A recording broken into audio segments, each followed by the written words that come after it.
এইবার চলে আসেন বাবা, আমাদের দিন হচ্ছে ইসলাম। আমাদের ধর্মের নাম কি? সবাই মিলে বলেন, আমাদের ধর্মের নাম। আর আমাদের নাম কি? মুসলমান। মুসলমান হচ্ছে ফার্সি ভাষা। কুরআন পাকে আমাদেরকে বলা হচ্ছে মুসলিম। তো আমরা মুসলমান, মুসলিম, আমাদের ধর্মের নাম ইসলাম। আমাদের ধর্মের সবচাইতে বড় উত্তম ইবাদতের নাম কি বাবা? নামাজ। জোরে বলেন, কি নাম? আপনারা পড়েন তো? পড়েন তো? যারা পড়েন না অবশ্যই নামাজ পড়বেন। নামাজ পড়া ফরজ, নামাজ ছাড়া দুনিয়ার সবচেয়ে নিকৃষ্ট পাপ। আচ্ছা বলেন তো বাবা, আমরা যে নামাজ পড়ি যুগ যুগ থেকে, তাহলে নামাজ যখন আমরা স্টার্ট করি, আমাদের বাপ দাদা করেছেন, পূর্বের আউলিয়ায়ে কেরাম, ইমাম মুহাদ্দিসিনগণ, সালফে সালেহিন করেছেন। কোথায় থেকে আমরা হাত বানি বাবা? কোথায় হাত বানি? নাভির নিচে বাঁধি না? এই জোরে বলেন, সবে বানেন না? তো হঠাৎ করে এখন ফাতোয়া কোথায় থেকে আসলো যে এখানে হাত বাঁধতে হবে? এইভাবে হাত বানা বিদাত। এইভাবে হাত বানা কি? বুকের উপরে এইভাবে হাত বানা বিদাত। হাত বেঁধে ইবাদত করা, এটা হচ্ছে ইহুদিদের কালচার, মুসলমানদের কালচার না। তার কারণে চারো মাযহাবের ইমাম কোন একজন মাযহাব বুকের উপরে হাত বানাকে গ্রহণ করেননি। কেউ বলেছেন নাভির নিচে বানো, কেউ বলেছেন নাভির উপরে বানো, কেউ বলেছেন হাত ছেড়ে দিয়ে নামাজ পড়ো। বুকের উপরে কেউ বলেনি। তার কারণে আমার আপনার নবী থেকে বুকের উপরে হাত বানার কোন সহি হাদিস পাওয়া যায় না। কিন্তু হ্যাঁ, বর্তমান জামানাতে লামাযহাবীরা কিছু জাল হাদিসকে সহি হাদিস বানিয়েছে। এই দেখছেন বাংলা খাতাটা দেন তো হযরত ভাই, খাতাটা দেন দেখি। এই দেখেন হিসাবের খাতা দেখছেন, এইরকম একটা বই লেখা হলো। এই বইয়ের মধ্যে নবী পাক বুকের উপরে হাত বেঁধেছেন। আবু দাউদ শরীফের মধ্যে হাদিস, বুকের উপরে হাত বেঁধেছেন। সহিহ ইবনে খুজাইমার মধ্যে হাদিস। কিন্তু আবু দাউদ শরীফের যে হাদিসটা আছে অত্যন্তই জয়ীফ, একবারে অত্যন্ত জয়ীফ। আর যেটা সহিহ ইবনে খুজাইমার হাদিস আছে ওটাও অত্যন্ত জয়ীফ। কিন্তু তারা লিখেছে কি হাদিসের নিচে? হাদিসটা সহিহ, হাদিসটা সহিহ। তাহলে আপনার মতন লোককে যখন বইটা দিয়ে দিবে, আর আপনি যখন তার কিতাবকে পড়বেন, তাহলে আপনি মনে করবেন কি রে বাপ রে, বুকের উপর হাত বানার সহিহ হাদিস আছে রে। কিন্তু নাভির নিচে কটা আছে এটা তো আপনি জানারই চেষ্টা করলেন না। পেয়ে গেলেন, হাত ছেড়ে বুকে নিয়ে চলে আসলেন। কিন্তু বুকের উপরে হাত বানার যেগুলো হাদিস লিখেছেন, এই সবগুলো হাদিস হচ্ছে জয়ীফ এবং দুর্বল। বুকের উপরে হাত বাঁধার, ভালো করে শুনবেন, বুকের উপরে হাত বাঁধার যে আবু দাউদ শরীফের হাদিসকে আপনার জলঙ্গির ব্রাদার রাহুল বলেছে সহিহ, সহিহ ইবনে খুজাইমার হাদিসকে লামাযহাবীরা বলেছে সহিহ। আমি কিয়ামত পর্যন্ত চ্যালেঞ্জ করলাম, আবু দাউদের হাদিসকে কেউ যদি সহিহ হাদিস প্রমাণ করতে পারে, তাকেও 5 লক্ষ টাকা পুরস্কার দেওয়া হবে। বলুন সুবহানাল্লাহ। চ্যালেঞ্জ থাকলো, কেউ পারবে না। আপনি বলবেন, জিন্দেগিতে ভিড়বে না, কারণ ওরা মানুষকে গুমরাহ করার জন্য কিতাবে লিখে রেখেছে। কিন্তু সহিহ হাদিস বুকে বাঁধার নাই। আমি চ্যালেঞ্জ করলাম, কেউ থাকলে চেন তো একটা বলুন। আমাদের এখানে জাহাঙ্গীর মুফতি এসেছিল ঝাড়খণ্ড থেকে, চ্যালেঞ্জ করে গেছেন যে বুকের উপর হাত বানার কেউ যদি একটা সহিহ হাদিস দিতে পারে যে নবীর নামাজে বুকে হাত বেঁধেছেন, তাহলে তাকে 5 লক্ষ টাকা পুরস্কার দেবে। তো তোর কাছে যখন হাদিস আছে বুকের উপর হাত বানা, তো পুরস্কারটা নিতে এত ব্যাঘাত কেন করছে? আমি তো 1.5 বছর থেকে চ্যালেঞ্জ করছি। এর মানে বুঝে নিতে হবে নাই, বানানো হয়েছে। জি, বানানো হয়েছে নাই। তার কারণে বিরাদর ইসলাম, খবরদার, আপনারা নাভির নিচে হাত বাঁধছেন। নাভির নিচে হাত বানার একটা না, দুটা না, 4টা সহিহ হাদিস আছে। জোরে বলুন সুবহানাল্লাহ। কটা সহিহ হাদিস আছে? নাভির নিচে হাত বানার 4টা সহিহ হাদিস। প্রথমে একটা শুনিয়ে দিচ্ছি। কিতাবের নাম মুসান্নাফে ইবনে আবি শাইবা, ইমাম মুসলিমের শিক্ষক ইমাম ইবনে আবি শাইবা রাহমাতুল্লাহ আলাইহি এই কিতাবের মধ্যে হাদিস নিয়েছেন। হযরতে আলকামা ইবনে ওয়াইল ইবনে হুজর তিনি নিজের পিতা থেকে বর্ণনা করছেন, ইয়াদা ও ইয়ামিনাহু আলা শুমালিহি ফি সলাতি তাহতা সুররা। আমি নবী পাককে দেখলাম, নবী পাক নিজের ডান হাতকে বাম হাতে রেখে ফি সলাতি নামাজে তাহতা সুররা নাভির নিচে বেঁধেছেন। জোরে বলতে হবে সুবহানাল্লাহ। ইমাম নিবামী রাহমাতুল্লাহ আলাইহি বলছেন ইসনাদুহু সহিহ, নবীর নাভির নিচে হাত বেঁধেছেন, হাদিসটি সহিহ। একটা না, দুটা না, অসংখ্য ইমাম, আমার জানা মতে 5 জন ইমাম হাদিসটিকে সহিহ বলেছেন। তার কারণে আল্লাহর নবী নাভির নিচে হাত বেঁধেছেন, সহিহ হাদিস দ্বারা প্রমাণিত। কিয়ামত পর্যন্ত নাভির নিচে হাত বানাই হলো সুন্নাতে রাসূল। জোরে বল সুবহানাল্লাহ। আর একটা হাদিস সাহাবা থেকে শুনিয়ে দিই। রাসূলুল্লাহ সাল্লাল্লাহু আলাইহি সাল্লাম থেকে একটি শোনালাম, সাহাবা থেকে শুনিয়ে দিচ্ছি সহিহ হাদিস শুনেন। কিতাবটির নাম হচ্ছে আত-তামহিদ। কি বাবা? জোরে বলেন। কিতাবের নাম হচ্ছে আত-তামহিদ। জর্ডান থেকে কিতাবটি আনা হয়েছে বাবা। এই কিতাবে 20তম খণ্ড 78 নম্বর পৃষ্ঠার মধ্যে হাদিস, বর্ণনাকারীর নাম হচ্ছে উকবা বিন সাহবান রাদিয়াল্লাহু তাআলা আনহু। তিনি বলছেন ফাসাল্লি লিরাব্বিকা ওয়ানহার। এই আয়াতের তাফসিরে হযরতে আলী বলেছেন ইয়াদাউ ইয়ামিনাহু আলা শুমালিহি ফি সলাতি তাহতা সুররা।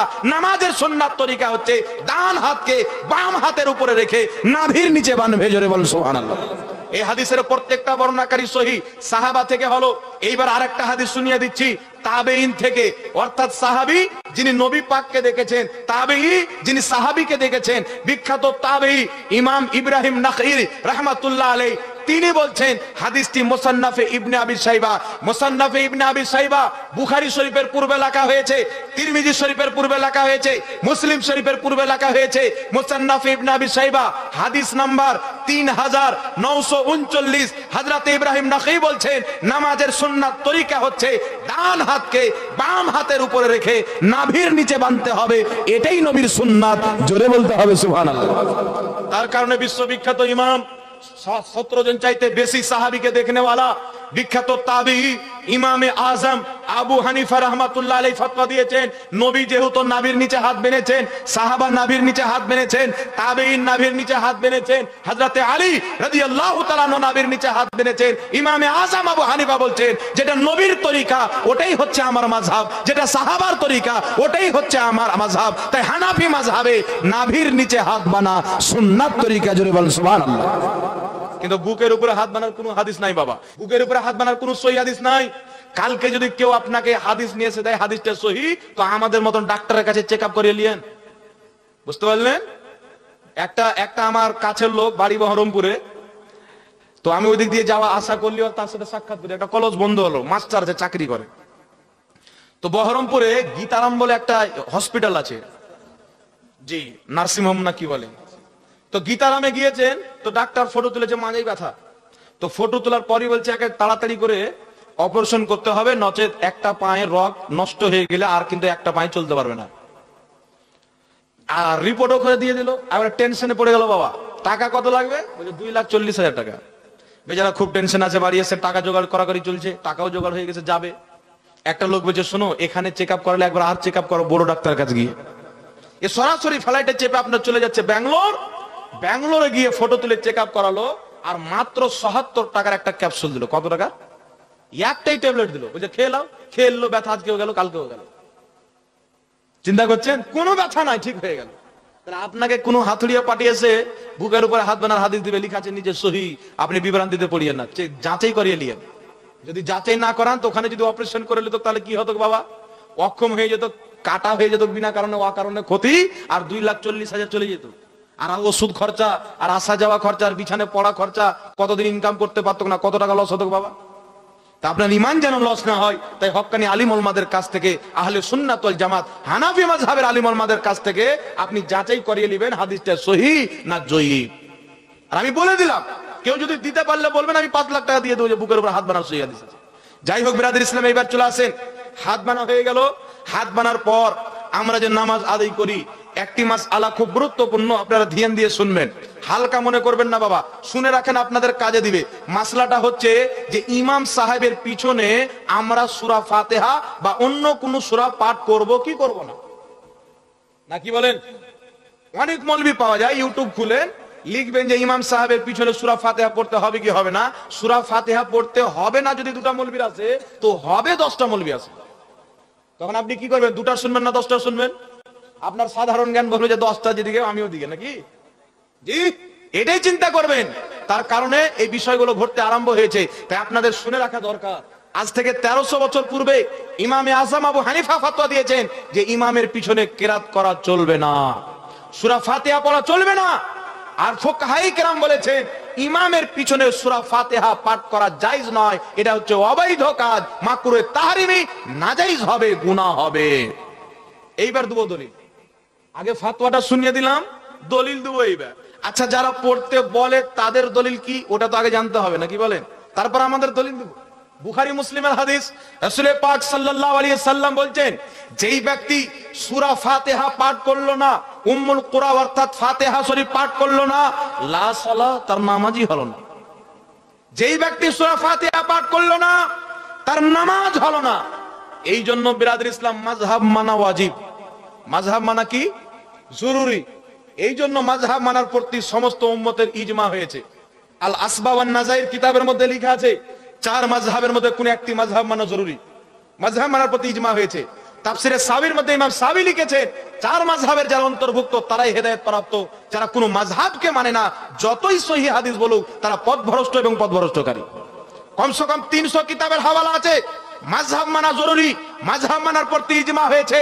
কিন্তু বিরাদর ইসলাম কেন জরুরি শুনেন, যদি মাযহাব না মানে, বুখারী শরীফ পড়লো, মুসলিম শরীফ পড়লো, যেই ব্যক্তি সূরা ফাতিহা পড়লো না তার নামাজ হলো না, মৌলভী ফতোয়া দিয়ে দিল যে সূরা ফাতিহা পড়া ইমামের পিছনে ফরজ। আরে সূরা ফাতিহা ইমামের পিছনে ফরজ মনে করে পাঠ করা তো একেবারে হারাম। ফরজ মনে করে পাঠ করা হারাম। কেন শুনেন, আমি একটি হাদিস শোনাচ্ছি বাবা, বুখারীতে হাদিস, মুসলিমে হাদিস। রাসূল বলছেন যেই ব্যক্তি সূরা ফাতিহা পাঠ করলো না তার নামাজ হলো না। তাহলে স্পষ্ট বোঝা গেল ইমামের পিছনে যদি সূরা ফাতিহা না পাঠ করি তাহলে আমাদের নামাজ হবে না। এই হাদিস থেকে এটাই তো বুঝতে পারলাম না, কি বলেন? এই জন্য বলা হয় যে ইলম হচ্ছে একটি খাজানা আর প্রশ্ন তার চাবি। সমুদ্রের কিনারাতে দাঁড়িয়ে এটা ভাবতে হয় না যে সমুদ্রের তলা কত। সমুদ্রের কিনারাতে দাঁড়িয়ে আপনি ওজন করতে পারবেন যে সমুদ্রের তলা কত? তো বুখারী মুসলিমের হাদিস পেয়ে বেটা ফতোয়া দিয়ে দিল। কিন্তু সর্বপ্রথম শুনেন, আমি আল্লাহর কোরআন থেকে বলছি। আল্লাহ তাবারাক ওয়া তাআলার কোরআন বলছেন ওয়াইদা কুরিয়াল কুরআনু ফাসতামিউ লাহু ওয়ানসিতু লাআল্লাকুম তুরহামুন। আল্লাহ বলছেন শুনো, কোরআন যখন তেলাওয়াত করা হবে, কিরাত পাঠ করা হবে, চুপচাপ মনোযোগ সহকারে শ্রবণ করো যেন তোমাদের প্রতি রহম করা হয়। এই কোরআন পাকের জগৎ বিখ্যাত তাফসীর, তাফসীরে তাবারির মধ্যে লেখা আছে যে এই আয়াতটি হচ্ছে নামাজীদের জন্য। ইমাম যখন কিরাত করবে মুক্তাদি চুপচাপ কান লাগিয়ে শুনবে, তবেই তার নামাজে রহমত হবে। জোরে বলুন সুবহানাল্লাহ। এবার হাদিস শুনেন, একটা হাদিসকে পড়ে 3টা হাদিসকে যে লুকিয়ে দেয় ওকে কি বলে বাবা? দাজ্জাল কানা বলা যাবে। একটা চোখ আছে একটা চোখ নাই। জি, তাই একটা হাদিস পড়ে ফতোয়া দিবে না। মাযহাব না মানলে এগুলো ভুল হচ্ছে, মানুষ গুমরাহ করছে, এই জন্য হচ্ছে। আমি আরেকটি হাদিস শোনাচ্ছি শুনেন, নাসাই শরীফের মধ্যে হাদিস, আর আপনার নাসাই শরীফের মধ্যে হাদিস, ইবনে মাজাহ শরীফের মধ্যে হাদিস। হাদিসটি কি শুনেন, হাদিসটিকে নাসিরউদ্দিন আলবানী বলছেন হাদিস হাজা হাদিসুন সহিহুন। এই হাদিসটির সনদ হচ্ছে সহিহ। ইমাম নিবামি সহ অনেক ইমামগণ বলেছেন হাদিসটি সহিহ। হাদিসটি কি? রাসূল পাক বলছেন ইন্নামা জয়লাল ইমামু লিয়ুতাম্মা বিহি ফাইদা কাব্বারা ফাকাব্বিরু ফাইদা কারা ফানসিতু। রাসূল পাক বলছেন ইমাম এই জন্য নিযুক্ত করা হয় যে ইমামের অনুসরণ করতে হবে। রাসূল পাক বলছেন ফাইদা কাব্বারা, ইমাম যখন তাকবীর পাঠ করবে, ফাকাব্বিরু, তোমরাও তাকবীর পাঠ করো। ফাইদা কারা, ইমাম যখন কিরাত পাঠ করতে আরম্ভ করবে, ফানসিতু, তখন তোমরা চুপ হয়ে যাও। জোরে বলতে হবে সুবহানাল্লাহ। তাহলে নবী পাকের একটি হাদিস পেলাম বুখারী মুসলিমে, যে ব্যক্তি সূরা ফাতিহা পড়লো না তার নামাজ হবে না। আবু দাউদ আর আপনার নাসাই শরীফের সহিহ হাদিস, ইবনে মাজাহ শরীফের সহিহ হাদিস পেলাম যে ইমামের পিছনে সূরা ফাতিহা হোক, যে কোনো সূরা হোক পড়া যাবে না, চুপচাপ থাকতে হবে। তাহলে এখানে কি বোঝা গেল? কেউ যদি একটা হাদিসে ফতোয়া দেয় আর একটা সহিহ হাদিস না মানে, এ কোনোদিন হাকিকতে আলিম হতে পারে না, কোন মূর্খ জাহিল হতে পারে। কিন্তু এই ফতোয়া ইমামে আজম আবু হানিফা 1300 বছর পূর্বে ক্লিয়ার করে হানাফি মাযহাব প্রতিষ্ঠিত করে দিয়েছেন যে তুমি যখন একা নামাজ পড়বে তো সূরা ফাতিহা তোমাকে পড়তেই হবে। তখন বুখারীর হাদিসে, মুসলিমের হাদিসে আমল হবে। আর তুমি যখন ইমামের পিছনে পড়বে, সূরা ফাতিহা পড়বে না, চুপচাপ থাকবে। আর তোমার এই কাজটা করাতে নাসাইর হাদিস আমল হয়ে যাবে, ইবনে মাজাহর হাদিস আমল হয়ে যাবে। জোরে বলেন সুবহানাল্লাহ। তাহলে দুটোই হাদিস আমল হলো কি হলো না বাবা? একটু জোরে বলেন।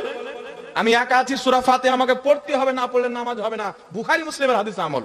ইমামের পিছনে সূরা ফাতিহা পড়তে হবে না, চুপচাপ থাকতে হবে, এটা নাসাই ইবনে মাজাহ শরীফের হাদিস আমল হয়ে গেল। দুটোই হাদিস সহিহ। তাহলে একটাকে কেউ যদি বাদ দিয়ে দেয় তাহলে ও হকপন্থী হতে পারে, ওর নামাজ হবে হবে না। এইবার শুনেন, আরেকটি কথা এখানে লুকিয়ে আছে, আপনাকে শয়তান সহজে ছেড়ে দেবে না। আরেকটি কথা হচ্ছে যে হুজুর মাগরিবে জানতে পারি ইমাম কিরাত করে, এশাতে জানতে পারি ইমাম কিরাত করে, ফজরে জানতে পারি ইমাম কিরাত করে, কিন্তু বলেন জোহর আসরে তো আমরা জানতেই পারি না, নাকি বলেন? তাহলে কমপক্ষে জোহর আসর তো সূরা ফাতিহা পড়বো। প্রশ্নটা তো খারাপ না, নাকি বলেন? কিন্তু প্রশ্ন করে উত্তর চলে আসার পর না মানাটা হচ্ছে ক্ষতিকারক।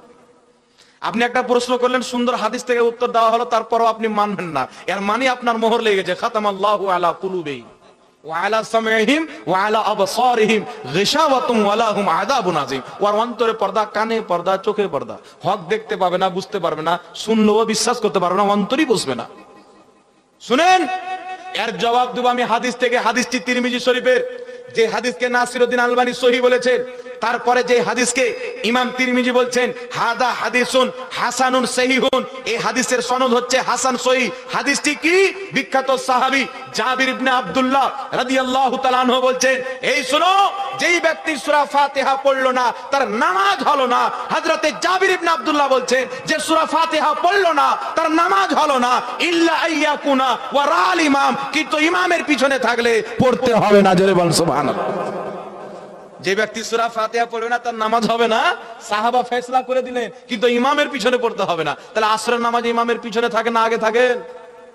জি, তাহলে ওই লোককে বলতে হবে জোহরে আগে থাকানো পিছে, আসরের নামাজে ইমামের পিছে, মাগরিবের নামাজে ইমামের পিছে, ফজরের নামাজে ইমামের পিছে, 5 ওয়াক্তের নামাজে ইমামের পিছে, জানাজার নামাজে ইমামের পিছে, ঈদের নামাজে ইমামের পিছে। তো না ঈদের নামাজে না 5 ওয়াক্তের নামাজে, কোন নামাজে ইমামের পিছনে কোনো কেরাত করা চলবে না। জোরে বলুন সুবহানাল্লাহ। আর একটু জোরে হবে না সুবহানাল্লাহ? তাহলে মাসলাটা ক্লিয়ার হলো বাবা, বুঝতে পারলেন?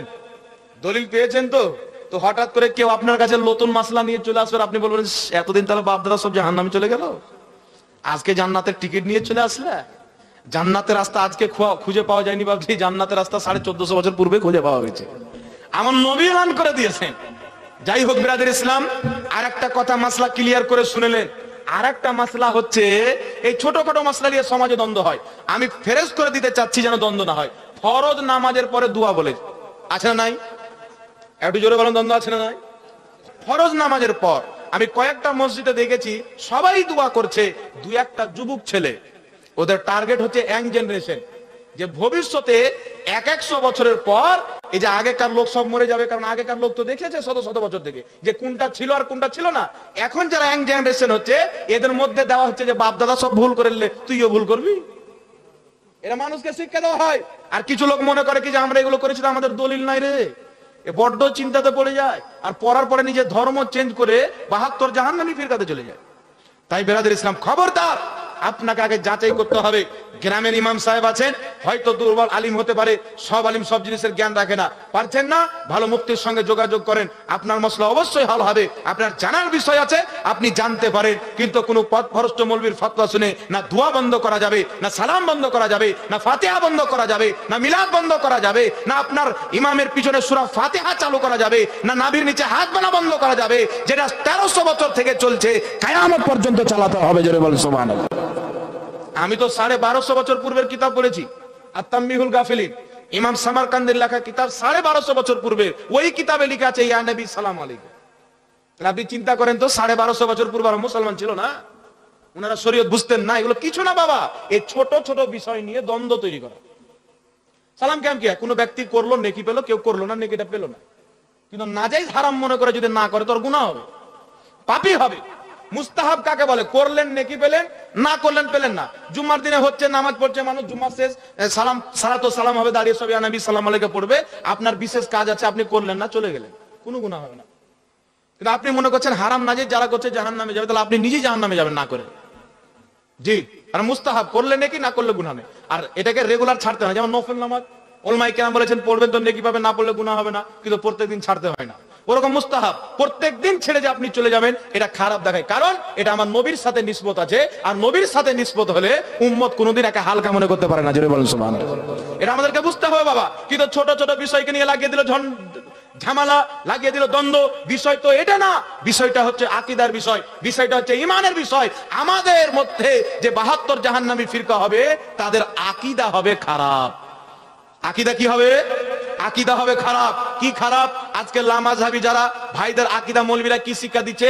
আল্লাহর হাত ছিল, আল্লাহর পাও আছে, আল্লাহর চোখ আছে, আল্লাহর মাথা আছে, আল্লাহর কুনি আছে, আল্লাহর আঙ্গুল আছে। এই আকীদাটা ভালো না খারাপ বাবা?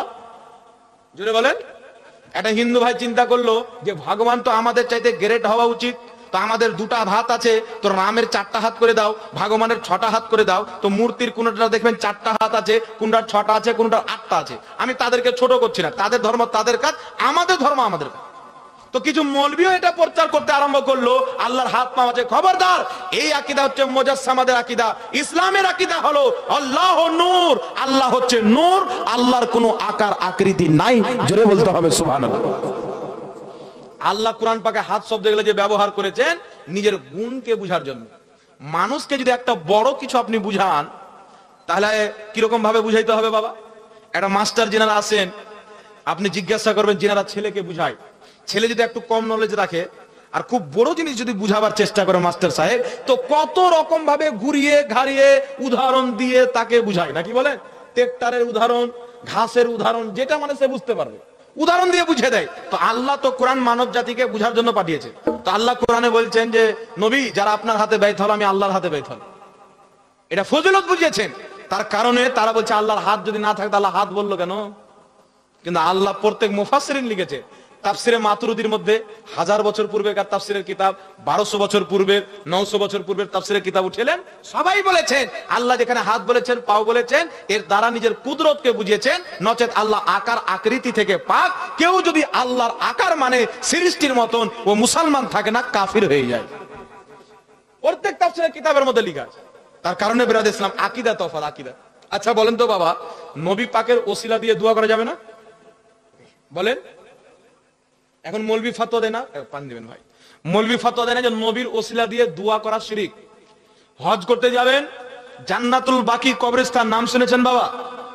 কম করে মদিনার কবরস্থান 10,000 সাহাবার কবর রয়েছে সেখানে, কম বেশি। ওই জান্নাতুল বাকির কবরস্থানে বোর্ড চিপকা আছে যে মদিনায় এসেছে, মদিনা এখানে নবীর কবর আছে, নবীর ওসিলা দিয়ে দোয়া করিও না।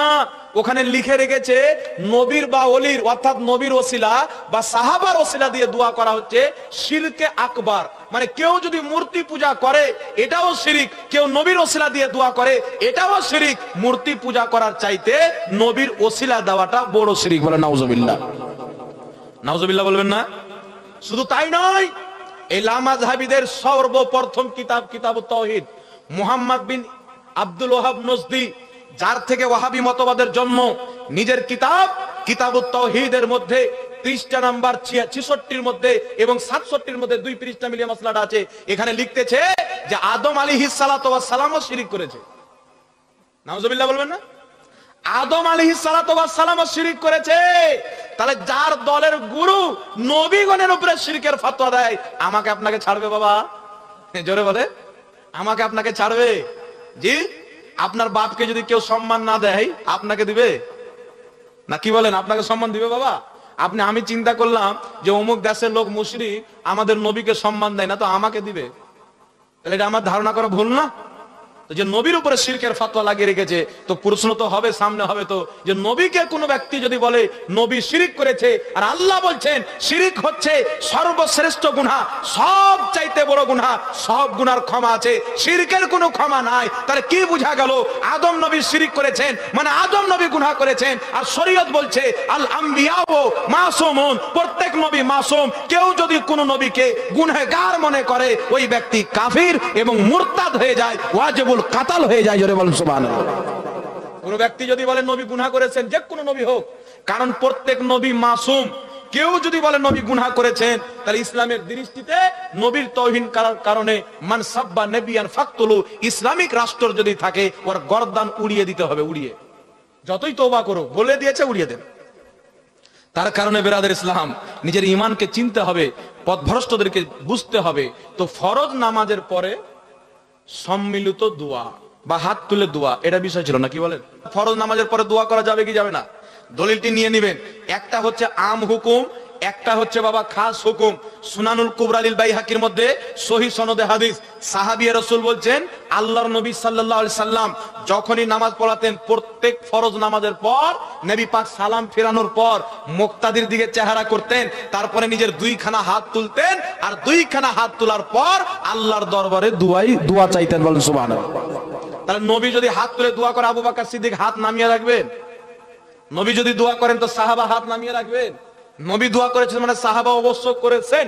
তো আমার নবী হাত তুলে দোয়া করেছেন, এটা একটা না দুটা না, আমি এতদিন পর্যন্ত খুঁজতে খুঁজতে 7টা সহিহ হাদিস পেয়েছি বাবা। কটা?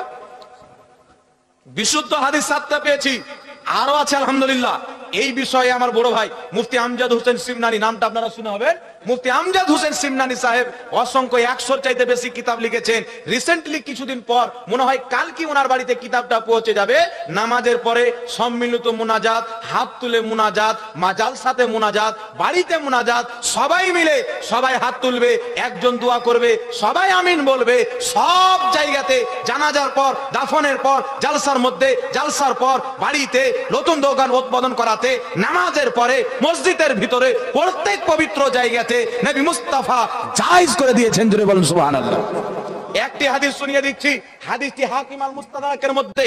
রাসূল পাক বলছেন যে যখন কিছু সংখ্যক মুসলমান যেখানে একত্রিত হবে আর তারা নিজের দুই হাত আল্লাহর দরবারে উত্তোলন করবে, একজন দোয়া করবে, বাকি সবাই আমিন বলবে, তারা যা চাইবে আল্লাহ তাদেরকে তাই দিবে। জোরে বলুন সুবহানাল্লাহ। যেখানে মুসলমান জমা হবে, আমার নবী বলেননি যে ফরজের নামাজ বাদ দিয়ে, নামাজের পরে বাদ দিয়ে, জালসাতে বাদ দিয়ে, জানাজাতে বাদ দিয়ে, যেখানে ভালো কাজে মুসলমান জমা হবে সেখানেই সম্মিলিত দোয়া করা আমার নবী হাদিসে জায়েজ করে দিয়েছেন। জোরে বলুন সুবহানাল্লাহ। মুজামুল কবির লিত-তাবরানির মধ্যে হাদিস, রাসূল পাক সাল্লাল্লাহু আলাইহি সাল্লাম বলছেন, যখনই মুসলমান, শব্দটা মনে রাখবেন, যখনই মুসলমান একত্রিত হয় আর আল্লাহর দরবারে সবাই নিজের হাতে অগ্রভাগকে উত্তোলন করে আল্লাহর দরবারে দোয়া চাই, আল্লাহর প্রতি ওয়াজিব হয়ে যায় তারা যা চাই তা দেওয়া। জোরে বলুন সুবহানাল্লাহ। ইমাম হাইসামি রাহমাতুল্লাহ আলাইহি মাজমুউজ যাওয়াইদের মধ্যে এই সম্মিলিত দোয়ার হাদিসটিকে বলেছেন রিজালুহুমা সিকাত। এই হাদিসের প্রত্যেক বর্ণনাকারী হচ্ছে সহিহ বর্ণনাকারী। জোরে বলতে হবে সুবহানাল্লাহ। তাহলে দুটি হাদিসে কি বুঝতে পারলাম? তিনটি হাদিস পড়া হলো, সুনানুল কুবরা লিল বাইহাকি, মাজমাউজ যাওয়াইদ, হাকিম আল মুস্তাদরাক এবং মুজামুল কবির লিত-তাবরানির মধ্যে বিশুদ্ধ হাদিস দিয়ে প্রমাণ হলো সম্মিলিত দোয়া নামাজের পরেও জায়েজ, জালসার মধ্যেও জায়েজ, জানাজার পরেও জায়েজ, দাফন করার পরেও নবী জায়েজ করেছেন। জোরে বলতে হবে সুবহানাল্লাহ। আরেকটি হাদিস শুনিয়ে দিই, লামাযহাবিদের ইমাম ইবনে কাসির নিজের কিতাব আল বিদায়া ওয়ান নিহার মধ্যে এবং তারিখে তাবারির মধ্যে একটি বিশুদ্ধ হাদিস উল্লেখ আছে। হাদিসটি কি? বিখ্যাত সাহাবী হযরতে আলা হাজরামি রাদিয়াল্লাহু তাআলা আনহু, তিনাকে নবী পাক সাল্লাল্লাহু আলাইহি সাল্লাম কোথাও পাঠিয়েছিলেন কিছু সংখ্যক সাহাবীর দলের নেতা বানিয়ে, সরদার বানিয়ে। তিনারা যখন ফিরছেন, আসছেন, আস্তে আস্তে একটি মরুভূমি এলাকায় রাত্রি হয়ে গেল। আল্লাহর নবীর সাহাবী সেখানে বিশ্রাম করতে আরম্ভ করলেন, ঘুমিয়ে গেলেন। ফজরের নামাজের টাইমে উঠে দেখছেন তিনাদের উট, তিনাদের সাওয়ারির সামান কিছুই নাই, হারিয়ে গেছে বা চুরি হয়ে গেছেন। তিনারা সুন্দর করে ফজরের নামাজ আদায় করলেন। ফজরের ফরজ নামাজে সালাম ফিরানোর পর হযরতে আলা রাদিয়াল্লাহু তাআলা আনহু নিজের দুইখানা হাত উত্তোলন করলেন। তিনাকে দেখে প্রত্যেক সাহাবী হাত তুলে নিলেন। হযরতে আলা দোয়া করতেছিলেন, প্রত্যেক সাহাবী আমিন বলতেছিলেন। বর্ণনাকারী বলছেন দোয়া করতে করতে সূর্য বেরিয়ে চলে আসলো, এমন কি যে আল্লাহ পাক তাদের দোয়াকে কবুল করে তাদের হারানো উট এবং সাওয়ারি বস্তুগুলি সবকিছু আল্লাহ ফিরিয়ে দিল। জোরে বলুন সুবহানাল্লাহ। তাহলে সাহাবী রাসূল ফজরের নামাজের পর সম্মিলিত দোয়া করেছেন। তাহলে যেই কাজটা সাহাবা করেছেন ওই কাজকে কেউ যদি বিদআত বলে ঈমান থাকবে? ঈমান থাকবে তো থাকবে না, বউটাও থাকবে না। মানে সাহাবার আমলকে বিদআত বলা মানে সাহাবাকে বিদআতি বলা। এখন তো প্রকাশ্যে বাংলাদেশে একটা মৌলবি আছে আব্দুর রাজ্জাক বিন ইউসুফ, ওকে জিজ্ঞাসা করা হলো যে হযরতে উসমান গনি সানি আযান জুমার দিনে 2 আযান চালু করে কি বিদআত করেছেন? বলে জি হ্যাঁ বিদআত করেছেন। নাউজুবিল্লাহ বলে, আস্তাগফিরুল্লাহ। তাহলে উসমান গনির মতন সাহাবীকে কেউ যদি বিদআতি বলে ঈমানটা থাকবে বাবা? উনাদেরকে বিদআতি যে বলবে তারাই বিদআতি। 8 রাকাত তারাবি পড়া বিদআতি, নামাজের পরে সম্মিলিত দোয়াকে নাজায়েজ বলা বিদআত বলা বিদআতীদের আলামত। তার কারণে বেরাদের ইসলাম চোরের মায়ের গলা জোর, আপনাদের কাছে বলে কি বলে না? জি, চোরের মায়ের গলা জোর। যারা নিজেই বিদআতে ডুবে আছে ফতোয়া দেয় জান্নাতি মুসলমানদের উপরে, হানাফি মুসলমানদের উপরে ফতোয়া দেয় এরা বিদআতি। চ্যালেঞ্জ করে বলি হানাফিরা বিদআতি না, যারা মাযহাবকে ত্যাগ করে আহলে হাদিস হয়েছে, লামাযহাবী হয়েছে, শরীয়ত অনুযায়ী আসলে তারাই বিদআতি। বলেন সুবহানাল্লাহ। আল্লাহর নবী সাল্লাল্লাহু আলাইহি সাল্লাম ফরজ নামাজের পরে হাত তুলে দোয়া করেছেন, সম্মিলিত দোয়া করার নবী অনুমতি দিয়েছেন, সাহাবায়ে কেরাম করেছেন। অবশ্যই ফরজ নামাজের পর সম্মিলিত মুনাজাত ইমামের সাথে আপনারা অবশ্যই করবেন। জোরে বলেন সুবহানাল্লাহ। আল্লাহর কোরআন বলছেন ফাইদা ফারাগতা ফানসাব। আল্লাহ বলছেন যখন তুমি নামাজ থেকে ফারিগ হবে সঙ্গে সঙ্গে দোয়াতে পরিশ্রম করো। জগৎ বিখ্যাত তাফসীরের কিতাব তাফসীরে ইবনে আব্বাস সাহাবীর লেখা তাফসীর, এই কিতাবের মধ্যে লেখা আছে আল্লাহ পাক প্রত্যেক ফরজ নামাজের পরে দোয়া করার অনুমতি দান করেছেন, জোরে বলুন সুবহানাল্লাহ। তাই উঠান তিরমিজির হাদিস, আরো অনেক কিতাবের মধ্যে হাদিসটি পাবেন। রাসূল পাককে জিজ্ঞাসা করা হলো, ইয়া রাসূলুল্লাহ, ইয়া হাবিবাল্লাহ সাল্লাল্লাহু আলাইহি ওয়াসাল্লাম, দোয়া সবচেয়ে বেশি কবে কবুল হয়? নবী পাক বললেন, অর্ধেক রাতের পর এবং ফরজ নামাজের পর। জোরে হবে না সুবহানাল্লাহ? এখানে একটা তাজ্জুব করা কথা বলে দিই। একজন লামাজাবি ভাই আমাকে ফোন করেছেন যে হুজুর, আমি কিন্তু হচ্ছে আহলে হাদিস লোক, আপনাকে ফোন করেছি, আপনি বিরক্ত হবেন না, রাগ করবেন না। আমি বললাম, আলহামদুলিল্লাহ, তুমি যদি জানার জন্য ফোন করে থাকো আমি রেডি আছি, ঝগড়ার জন্য না, জানার জন্য রেডি আছি, প্রশ্ন করো। তো বলছে দলিল দেন। আমি এই হাদিস দলিল দিলাম যে ফজরের ফরজ নামাজ আদায় করার পর হযরতে আলা হাজরামি সম্মিলিতভাবে সাহাবাকে নিয়ে দোয়া করেছেন, আপনাদেরই গুরুর কিতাবে হাদিসটি আছে। তখন ও চিন্তা ভাবনা করতে করতে মোটামুটি 10-12 সেকেন্ড চুপ হয়ে গেল। তারপরে বলছে, হুজুর, এটা আছে হাদিসটা যে ফজরের ফরজ নামাজ আদায় করার পর সাহাবায়ে কেরাম 2 রাকাত নফল নামাজ আদায় করার পর দোয়া করেছিলেন। নাউজুবিল্লাহ বলবেন না? আচ্ছা বলেন তো, ফজর নামাজের পরে নফল নামাজ আছে বাবা? আছে, কিন্তু বেচারা মানবে না। খাতামাল্লাহু আলা কুলুবিহিম, মানার বক্তব্যটাই আল্লাহ শেষ করে দিয়েছেন পর্দা লাগিয়ে। তাহলে মানবে? কর্তব্য ছিল কি? সাহাবার আমল যেখানে পেয়ে নিল মাথা ঝুঁকিয়ে মেনে নিত। আমার যদি কোনো ত্রুটি থাকে, রাসূলুল্লাহর হাদিস যদি সামনে চলে আসে, সাহাবার আমল যদি সামনে চলে আসে, আল্লাহর কসম খেয়ে বলি, আমার আপন জন্মদাতার বাপের ফাতোয়া যদি একদিকে থাকে, সাহাবার আমল একদিকে থাকে, খোদার কসম খেয়ে বলি, বাপকে তালাক দেব, সাহাবাটা নেব।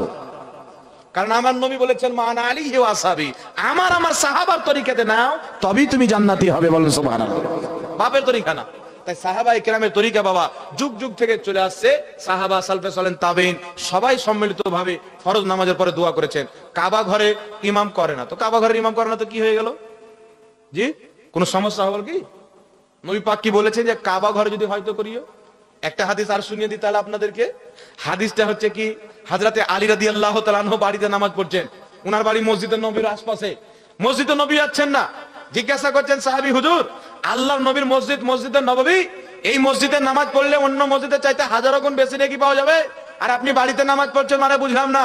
হযরতে আলী বলেছিলেন, এই সাহাবী, আমি আমার নবীর কাছে শুনেছি রাসূল পাক বলেছেন, আলী, আমার এই মুসাল্লাতে যখন কোনো জালিম ব্যক্তি চেপে নামাজ পড়াবে, তখন তুমি বাড়িতে নামাজ পড়িও। তোমার বাড়িতে নামাজ পড়া তোমাকে মসজিদে নববীতে নামাজ পড়ার সমতুল্য আল্লাহ নেকি দান করে দিবে। জোরে বলেন সুবহানাল্লাহ।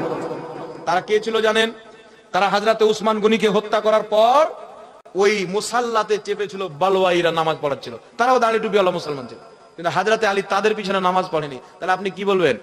মক্কা মদিনাতে না হলি তো মক্কা মদিনাতে 800 বছর পর্যন্ত দোয়া হয়েছে, কিয়াম হয়েছে। আর মক্কা মদিনাতেই মিলাদুন নবী যেমন পালন হয়েছে পৃথিবীর কোন দেশে হয়নি। আরবের মাটিতে নবীর জন্মের দিনে বাচ্চা মহিলা সবাই আনন্দ হয়ে মাহফিলের আয়োজন করেছে, মিছিলের আয়োজন করেছে। সবাই আপনার নিজের নিজের এলাকাতে বেরিয়ে নারা দিয়ে, স্লোগান দিয়ে, যেই ঘরে নবী জন্ম নিয়েছেন ওই ঘরে জমা হতে। বড় বড় ইমামগণ বক্তব্য দিতেন 800 বছর পর্যন্ত। কত বছর পর্যন্ত? 800 বছর পর্যন্ত বড় বড় ইমাম, বড় বড় ফকিহ সবাই জমা হতেন। আর সবাই জমা হয়ে ওই জায়গাতে বিভিন্ন উলামা, ফুকাহা, ইমাম, মুহাদ্দিসিনগণ বক্তব্য দিতেন। আর শেষের বেলা দোয়া করতেন। দোয়া করে মানুষের জন্য আহারের ব্যবস্থা থাকতো, খাওয়া দাওয়া করে সব বাড়ি চলে যেতেন। এটা তো মক্কা মদিনা থেকে এসেছে। তাহলে আপনি কি বলবেন যে 800 বছর মক্কা মদিনাতে ইসলাম ছিল না? কিন্তু আমি আমার নবীর কথা বলে দিচ্ছি। রাসূল পাক বলেছেন, আল মালহামাতুল উজমা, এই শব্দের ব্যাখ্যা আপনি পড়লে বুঝে যাবেন। শারহে মুসলিম পড়েন, অনেক কিতাবের মধ্যে লেখা আছে যে আরব কিয়ামতের পূর্বে ধ্বংস হয়ে যাবে। এমন কোন আমেরিকান কালচার নাই যেটা আরবে পরিবেশ করবে না, এমন কোন ইহুদি কালচার নাই যেটা আরবে পরিবেশ করবে না। আমরা সেটা বাস্তবায়ন দেখতে পাচ্ছি। কিন্তু রাসূল করিম সাল্লাল্লাহু তাআলা আলাইহি ওয়া আলিহি ওয়াসাল্লামের দ্বীনকে আরবের মাটিতে যারা কায়েম রেখেছিল তারা ছিল তুর্কি হুকুমত, খেলাফতে উসমানিয়া, অটোমান আম্পিয়ার। জোরে বলুন সুবহানাল্লাহ। তাহলে বিষয়টা আমাদেরকে বুঝতে হবে বাবা। যুগ যুগ থেকে 800 বছর মক্কা মদিনাতে চলেছেন। আচ্ছা বলেন তো বাবা, 800 বছর পূর্বে ইমাম ইবনে হাজার আসকালানী নিজেই মিলাদুন নবী পালন করেছেন। ইমাম জালালউদ্দিন সিয়ুতি যেইগুলো মুহাদ্দিসকে পড়ে কোনটা হাদিস সহিহ, কোনটা হাদিস হাসান, কোনটা দঈফ, এটা আমরা ভাগ করতে পারি। যেই ইমামগণ রাবি, বর্ণনাকারীর পরিচয় নিজের কিতাবে লিখে দিয়েছেন, তারা নিজেই মিলাদুন নবী পালন করতে। বলেন সুবহানাল্লাহ। তাহলে তারা সব জাহান্নামে চলে গেল, আর তাদের কিতাব পড়ে আজকে আমরা তাদের বিরুদ্ধে ফতোয়া দিয়ে জান্নাতে যাব? এটা কোনোদিন সম্ভব হতে পারে না। তার কারণে উম্মতের বেশি আমল যেটাতে হয়েছে বাবা সেটাই মানতে হবে, ইমাম মুহাদ্দিসিনদের ফতোয়াকে মানতে হবে। আজকের গলাবাজি ফতোয়া চলবে না। আল্লাহ আপনাদের সকলকে বুঝার তৌফিক দান করুন। কি করবো, শেষ করবো?